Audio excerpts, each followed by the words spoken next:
The Dual Power is an essay by Vladimir Lenin, and was first published on April 9, 1917. The basic question of every revolution is that of state power. Unless this question is understood, there can be no intelligent participation in the revolution, not to speak of guidance of the revolution. The highly remarkable feature of our revolution is that it has brought about a dual power. This fact must be grasped first and foremost. Unless it is understood, we cannot advance. We must know how to supplement and amend old formulas, for example, those of Bolshevism, for while they have been found to be correct on the whole, their concrete realization has turned out to be different. Nobody previously thought, or could have thought, of a dual power. What is this dual power? Alongside the provisional government, the government of bourgeoisie, another government has arisen, so far weak and incipient, but undoubtedly a government that actually exists and is growing, the Soviets of Workers' and Soldiers' Deputies. What is the class composition of this other government? It consists of the proletariat and the peasants, in soldiers' uniforms. What is the political nature of this government? It is a revolutionary dictatorship, i.e., a power directly based on revolutionary seizure, on the direct initiative of the people from below, and not on a law enacted by a centralized state power. It is an entirely different kind of power from the one that generally exists in the parliamentary bourgeois democratic republics of the usual type still prevailing in the advanced countries of Europe and America. This circumstance often overlooked, often not given enough thought, yet it is the crux of the matter. This power is of the same type as the Paris Commune of 1871. The fundamental characteristics of this type are: the source of power is not a law previously discussed and enacted by Parliament, but the direct initiative of the people from below, in their local areas, direct seizure, to use a current expression, the replacement of the police and the army, which are institutions divorced from the people and set against the people, by the direct arming of the whole people. Order in the state under such a power is maintained by the armed workers and peasants themselves, by the armed people themselves. Officialdom, the bureaucracy, are either similarly replaced by the direct rule of the people themselves or at least placed under special control. They not only become elected officials, but are also subject to recall at the people's first demand. They are reduced to the position of simple agents, from a privileged group holding jobs remunerated on a high, bourgeois scale. They become workers of a special arm of the service, whose remuneration does not exceed ordinary pay of a competent worker. This, and this alone, constitutes the essence of the Paris Commune as a special type of state. This essence has been forgotten or perverted by the Plekhanovs, downright chauvinists who have betrayed Marxism, the Kortskys, the men of the center, i.e., those who vacillate between chauvinism and Marxism, and generally by all those social democrats, socialist revolutionaries, etc., who now rule the roost. They are trying to get away with empty phrases, evasions, subterfuges. They congratulate each other 1,000 times upon the revolution, but refuse to consider what the Soviets of Workers' and Soldiers' Deputies are.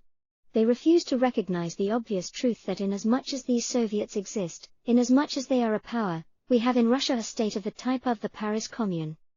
I have emphasized the words inasmuch as, for it is only an incipient power.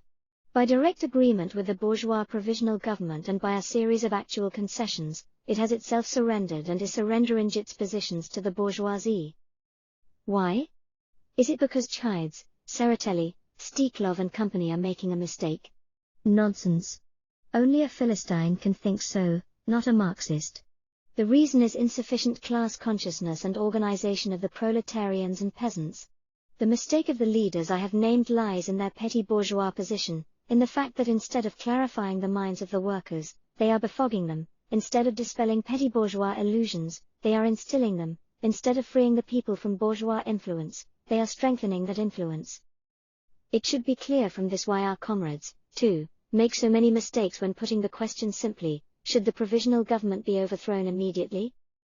My answer is, it should be overthrown, for it is an oligarchic, bourgeois, and not a people's government, and is unable to provide peace, bread, or full freedom. It cannot be overthrown just now, for it is being kept in power by a direct and indirect, a formal and actual agreement with the Soviets of Workers' Deputies, and primarily with the Chief Soviet, the Petrograd Soviet. Generally, it cannot be overthrown in the ordinary way, for it rests on the support given to the bourgeoisie by the second government, the Soviet of Workers' Deputies, and that government is the only possible revolutionary government, which directly expresses the mind and will of the majority of the workers and peasants.